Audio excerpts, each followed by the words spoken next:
Great morning, class. I hope you all are fine.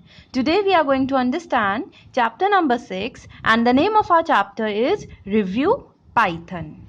So let's start. Any task that you perform in your daily life consists of 3 steps: input, processing, and output. Have you ever tried to make a clay toy? Let us see the process of creating a toy by the following given steps.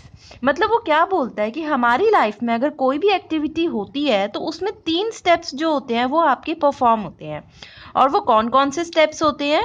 First is your input, second is your processing and third is your output. तो वो आपको कहता है कि हम एक example देखते हैं कि हम क्ले से कुछ बनाने का देखते हैं. हम क्ले को मोल्ड करके कोई डिजायर्ड शेप में उसको मोल्ड करेंगे. ठीक है, तो उसने सबसे पहले यही बोला कि अगर मेरे को क्ले से कुछ बनाना है तो मुझे सबसे पहले क्या चाहिए होगी? रॉ क्ले चाहिए होगी ना. रॉ क्ले मतलब आपको क्ले चाहिए होगी सिंपल में.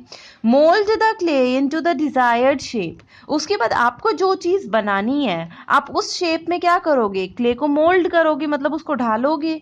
Finally color the toy and leave it to dry for some time. उसके बाद आप क्या करोगे? जो भी टॉय आपने बनाया उसको कलर करोगे, थोड़ी देर के लिए रख दोगे कि वो ड्राई हो जाए कलर, और आपका जो प्रॉपर टॉय होगा वो क्या हो जाएगा? फॉर्म हो जाएगा.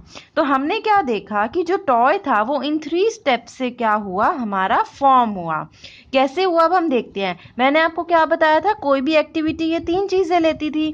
तो अब जो आपने सबसे पहले रॉ क्ले ली, मतलब आपने जो चीज ली जो चाहिए थी वो आपके क्या हो गए? इनपुट हो गए. उसके बाद जब आप अपनी क्ले को मोल्ड कर रहे थे, या फिर जब आप उसको कलर कर रहे थे, या फिर जब आप उसको ड्राई कर रहे थे, तो ये सारे क्या हो गई? आपकी प्रोसेसिंग हो गई.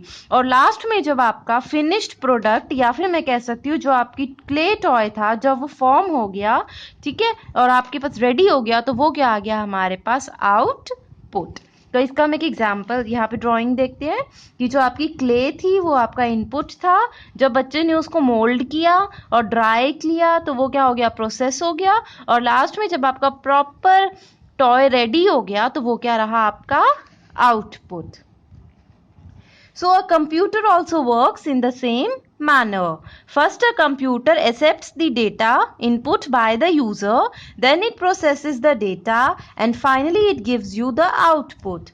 कंप्यूटर भी क्या है? इसी तरीके से काम करता है. पहले कंप्यूटर क्या करेगा? कुछ इनपुट लेगा, इनपुट डेटा लेगा, फिर वो उस पर क्या करेगा? प्रोसेसिंग करेगा, और फाइनली वो आपको क्या प्रोवाइड करेगा? Output. A computer performs all these operations with the help of programs. लेकिन अब कंप्यूटर में ये जो सारी चीजें होती हैं ये किसकी हेल्प से होती हैं? प्रोग्राम्स की. A program is a step by step sequence of instructions that help the computer to perform the given task. तो आपका प्रोग्राम क्या है? एक स्टेप बाय स्टेप इंस्ट्रक्शंस का सीक्वेंस है that helps the computer to perform the given task. देखो, हमें पता है कंप्यूटर क्या है? एक मशीन है. अगर मान लो मुझे आपसे कोई काम कराना हो तो मैं क्या करूंगी? आपको कुछ इंस्ट्रक्शंस दूंगी कि अगर मैं चाहती हूँ आप लोग खड़े हो तो I will say stand up, अगर मैं चाहती हूँ आप बैठ जाओ तो I will say sit down. मतलब मैं कुछ इंस्ट्रक्शंस दूंगी, एंड बिकॉज मुझे भी इंग्लिश आती है एंड आपको भी इंग्लिश आती है, तो क्या होगा कि आप उसके अकॉर्डिंग रिएक्ट करोगे. लेकिन हमें पता है कि कंप्यूटर क्या है? Computer is a machine. तो अगर मैं कंप्यूटर को ऐसे इंग्लिश में इंस्ट्रक्शंस दूं उसको तो कुछ समझ में नहीं आएगा. तो हम क्या करते हैं? कंप्यूटर को कुछ इंस्ट्रक्शंस देते हैं. अगर हमें कंप्यूटर से कुछ काम करवाना होता है तो हम कंप्यूटर को कुछ इंस्ट्रक्शंस देते हैं, लेकिन वो हम उसको उसी की लैंग्वेज में देते हैं, एक ऐसी लैंग्वेज में देते हैं जो कंप्यूटर को समझ आ सके, और उसको हम एक स्टेप बाय स्टेप सीक्वेंस में देते हैं. मतलब हम उसको प्रॉपरली बताते हैं कि पहले ऐसे होगा, फिर ऐसे होगा, फिर ऐसे होगा. ठीक है, क्योंकि कंप्यूटर क्या है? एक मशीन है. वो हमारी बात को डायरेक्टली नहीं समझ सकती. हमें क्या करना पड़ता है? स्टेप बाय स्टेप उसको हर एक चीज बतानी पड़ती है, ताकि वो क्या करे?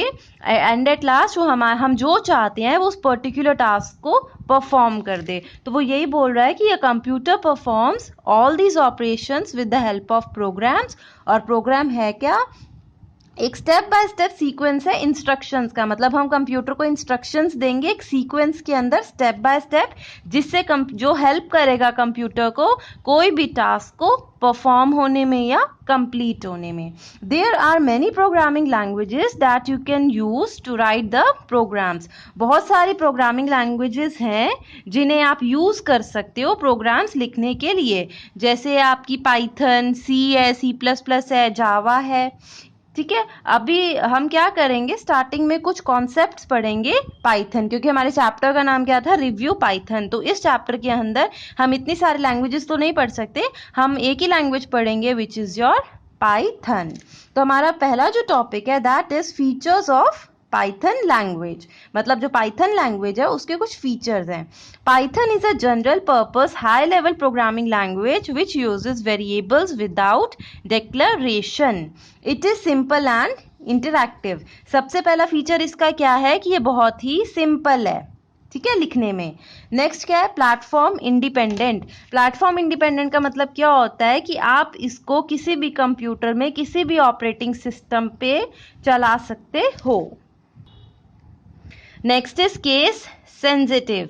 केस सेंसिटिव का मतलब क्या होता है कि अगर आप इसमें कोई अगर अल्फाबेट लिख रहे हो P, अगर आप उसको अपर केस में लिख रहे हो तो वो अलग माना जाएगा, अगर आप लोअर केस में लिख रहे हो यानी स्मॉल लेटर में लिख रहे हो तो वो अलग माना जाएगा. तो ये केस सेंसिटिव होता है. Next is your object oriented. ठीक है, ये ऑब्जेक्ट्स को यूज करती है. And last is your interpreted language. क्या है, इंटरप्रेटेड लैंग्वेज. इंटरप्रेटेड लैंग्वेज का मतलब क्या होता है कि ये इंटरप्रेटर को यूज करती है ट्रांसलेशन के लिए. और इंटरप्रेटर का हमें मीनिंग पहले से ही पता है, हम प्रीवियस क्लास में पता कर चुके हैं कि आपकी जो भी लैंग्वेज इंटरप्रेटर की हेल्प से ट्रांसलेट होती है तो वो क्या होता है, हर एक लाइन जो होती है लाइन बाय लाइन आपकी क्या होती है, एग्जीक्यूट होती है. मतलब पहले उस लाइन को चेक करेगा, अगर वो ठीक होगी तो उसका रिजल्ट दे देगा, आउटपुट दे देगा आपको डायरेक्टली.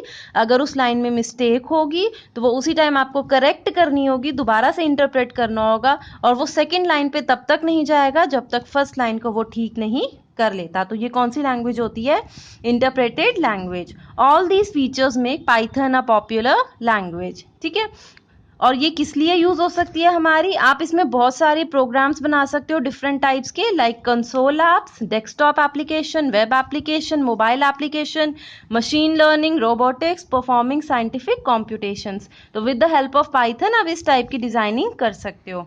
और कुछ पॉपुलर जो एप्लीकेशंस है पाइथन की, जैसे यूट्यूब, यानी जो आपका यूट्यूब बना हुआ है ना, ये किस लैंग्वेज में बनी हुई है, पाइथन में. सिमिलरली जो आपका गूगल है वो भी किस लैंग्वेज में है, पाइथन में बना हुआ है. Similarly your Dropbox, Instagram, Quora and BitTorrent, ये सारे क्या है, आपकी पाइथन लैंग्वेजेस में डेवलप्ड है.